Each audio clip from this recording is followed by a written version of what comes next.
Kitchen కి స్వాగతం। ఈ రోజు నేను ఎగ్ దమ్ బిర్యానీ కుక్కర్ లో ఏ విధంగా ప్రిపేర్ చేయాలో చెప్తున్నాను। అది కూడా నా స్టైల్లో ప్రిపేర్ చేస్తున్నాను। ముందుగా మన ఛానల్ ని ఫస్ట్ టైం ఎవరైనా చూస్తుంటే సబ్స్క్రైబ్ చేయండి, పక్కనే ఉన్న బెల్ సింబల్ ని ప్రెస్ చేయండి। నేను పెట్టే ప్రతి వీడియో మీకు నోటిఫికేషన్ వస్తుంది। ముందుగా మనం ప్రాసెస్ లోకి వెళ్దామా। ముందుగా బాయిల్ చేసి పీల్ తీసుకున్న ఎగ్గుకి ఇలా ఈ విధంగా చాక్ తీసుకొని 3 సైడ్స్ ఘాట్ పెట్టుకోవాలి। ఇలా ఈ విధంగా ఘాట్ పెట్టుకోవడం వల్ల మనం వేసే మసాలా ఎగ్గుకి బాగా పట్టుకుంటుంది।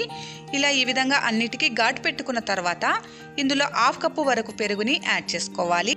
ఇందులోనే 1 టేబుల్ స్పూన్ వరకు అల్లం వెల్లుల్లి పేస్ట్, 1 టేబుల్ స్పూన్ ధనియా పౌడర్, రుచికి సరిపడా సాల్ట్ ని యాడ్ చేసుకోవాలి। ఇందులోనే 1/2 టేబుల్ స్పూన్ వరకు పసుపు, 1 టేబుల్ స్పూన్ వరకు బిర్యానీ మసాలాని కూడా యాడ్ చేసుకోవాలి। ఇందులోనే 1.5 టేబుల్ స్పూన్ వరకు రెడ్ చిల్లీ పౌడర్ని కూడా యాడ్ చేసుకోవాలి। కారం ఎక్కువ తినే వాళ్ళు ఇంకాస్త ఎక్కువగా యాడ్ చేసుకొని ఇదంతా బాగా కలిసేలాగా మిక్స్ చేసుకోవాలి। ఇలా ఈ విధంగా బాగా మిక్స్ చేసుకున్న తర్వాత ఒక హాఫ్ లెమన్ ని కట్ చేసుకొని హాఫ్ లెమన్ జ్యూస్ ని ఇందులో యాడ్ చేసుకోవాలి। లెమన్ జ్యూస్ ని యాడ్ చేసుకున్న తర్వాత అంతా ఒకసారి మళ్ళీ మిక్స్ చేసుకొని 1 గంట పాటు పక్కన పెట్టేసుకోవాలి। ఇప్పుడు ఒక బౌల్ తీసుకొని ఇందులో 3 కప్పుల బియ్యాన్ని యాడ్ చేసుకోవాలి। ఈ బియ్యం మీ క్వాంటిటీకి తగినట్లుగా యాడ్ చేసుకోండి। బియ్యాన్ని యాడ్ చేసుకున్న తర్వాత ఇందులో తగినంత వాటర్ని యాడ్ చేసుకొని ఈ బియ్యాన్ని ఒకసారి మిక్స్ చేసుకొని 1 అరగంట పాటు బాగా నాననివ్వాలి। ఇప్పుడు స్టవ్ పైన ఒక ప్యాన్ని పెట్టుకొని ఇందులో 1.5 టేబుల్ స్పూన్ వరకు ఆయిల్ని యాడ్ చేసుకోవాలి। ఆయిల్ కాస్త హీట్ అయిన తర్వాత ఇందులో 1 కప్పు సన్నగా తరిగిన ఉల్లిపాయ ముక్కల్ని యాడ్ చేసుకొని ఈ ఉల్లిపాయ ముక్కల్ని మనం కాస్త ఫ్రై చేసుకోవాలి। ఈ ఆనియన్స్ అంతా కాస్త ఫ్రై అయిన తర్వాత ఇందులో 1/2 టేబుల్ స్పూన్ వరకు పసుపుని యాడ్ చేసుకొని ఇదంతా కలిసేలాగా ఒకసారి మిక్స్ చేసుకోవాలి। ఈ విధంగా మిక్స్ చేసుకున్న తర్వాత మనం ముందుగా మ్యారినేట్ చేసి పెట్టుకున్న ఎగ్గుని ఇందులోకి యాడ్ చేసుకోవాలి। ఎగ్గుని యాడ్ చేసుకున్న తర్వాత ఈ బౌల్లో ఇంకేమైనా మసాలా ఉంది కదా, ఆ మసాలానంతా నీట్గా యాడ్ చేసుకోవాలి। యాడ్ చేసుకొని అంతా కలిసేలాగా మిక్స్ చేసుకొని ఈ మసాలాలంతా పచ్చివాసన పోయే వరకు కుక్ చేసుకోవాలి। ఇలా ఈ విధంగా మసాలాలంతా పచ్చివాసన పోయి కర్రీ నుంచి ఆయిల్ అనేది పైకి తేలుతున్నప్పుడు ఒకసారి అంతా కలిసేలాగా మిక్స్ చేసుకొని స్టవ్ ఆఫ్ చేసుకొని పక్కన పెట్టేసుకోవాలి। ఇప్పుడు స్టవ్ పైన ఒక బాండీని పెట్టుకొని ఇందులో 1 గ్లాస్ బియ్యానికి 4 గ్లాసుల వాటర్ని యాడ్ చేసుకోవాలి।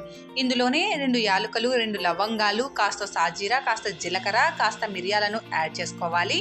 ఇందులోనే 1 టేబుల్ స్పూన్ వరకు సాల్ట్ని యాడ్ చేసి ఈ వాటర్ని బాగా రోలింగ్ బాయిల్ అయ్యే వరకు బాయిల్ చేసుకోవాలి। కొద్దిసేపటి తర్వాత వాటర్ అనేవి రోలింగ్ బాయిల్ అవుతుంది కదా, వాటర్ అనేవి ఇలా బాయిల్ అవుతున్నప్పుడు మనం ముందుగా నానబెట్టుకున్న రైస్ని వాటర్ తీసేసి ఒకసారి వాష్ చేసుకొని వాటర్ అనేవి లేకుండా రోలింగ్ బాయిల్ అవుతున్న వాటర్లోకి ఈ రైస్ని యాడ్ చేసుకోవాలి। రైస్ని యాడ్ చేసుకొని ఒకసారి అంతా కలిసేలాగా మిక్స్ చేసుకొని ఈ రైస్ 70% కుక్ అయ్యే వరకు బాయిల్ చేసుకోవాలి। మిడిల్లో మనం పదే పదే కలపకూడదు, రైస్ అనేది విరిగిపోతుంది। చూడండి, ఒకసారి రైస్ని చెక్ చేసుకుందాము। చూడండి, రైస్ అనేది ఇలా ఒత్తితే కట్ అయ్యేలాగా ఉంటే 70% కుక్ అయినట్లే। ఇప్పుడు స్టవ్ ఆఫ్ చేసుకొని వాటర్ అంతా డ్రైన్ చేసుకొని పక్కన పెట్టేసుకోవాలి। ఇప్పుడు ఒక కుక్కర్ని తీసుకొని ఆయిల్ని కానీ గీని కానీ ఇలా ఈవెన్గా కుక్కర్ మొత్తం స్ప్రెడ్ చేసుకోవాలి। ఈ విధంగా స్ప్రెడ్ చేసుకున్న తర్వాత మనం ముందుగా బాయిల్ చేసిన రైస్ ఉంది కదా, ఆ రైస్ని ఇలా ఒక లేయర్ లాగా స్ప్రెడ్ చేసుకోవాలి। ఇలా రైస్ని ఒక లేయర్ లాగా స్ప్రెడ్ చేసుకున్న తర్వాత మనం ముందుగా ప్రిపేర్ చేసుకున్న ఎగ్ ఉంది కదా, ఆ ఎగ్ని గ్రేవీతో సహా ఇందులోకి యాడ్ చేసుకోవాలి। ఇలా ఎగ్గును మొత్తం యాడ్ చేసేసుకోవాలి। ఎగ్గును యాడ్ చేసుకున్న తర్వాత ఇంకాస్త రైస్ని మరో లేయర్ లాగా యాడ్ చేసుకోవాలి। ఇలా రైస్ మొత్తాన్ని ఎగ్గుని యాడ్ చేసేసుకోవాలి। ఇలా ఈ విధంగా యాడ్ చేసుకున్న తర్వాత సన్నగా తరిగిన కొత్తిమీరను, పుదీనాను కూడా యాడ్ చేసుకోవాలి। నేను ముందే ఫ్రై చేసి పెట్టుకున్న కాజును, ఫ్రైడ్ ఆనియన్స్ని యాడ్ చేసుకుంటున్నాను। వీడియో లెంత్ ఎక్కువ అవుతుందని నేను ఈ ఫ్రై చేసిన వీడియోను ఇందులో పెట్టలేదు।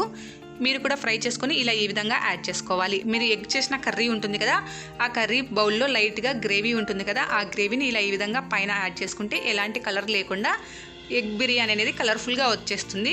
ఈ విధంగా యాడ్ చేసుకున్న తర్వాత 1 టేబుల్ స్పూన్ ఆయిల్ని కానీ నెయ్యిని కానీ యాడ్ చేసుకొని దీనిపైన మనం క్యాప్ ఉంచేసుకోవాలి। క్యాప్ ఉంచేసుకొని దీన్ని స్టవ్ పైన ఉంచేసి లో ఫ్లేమ్లో 30 నుంచి 40 మినిట్స్ వరకు కుక్ చేసుకోవాలి।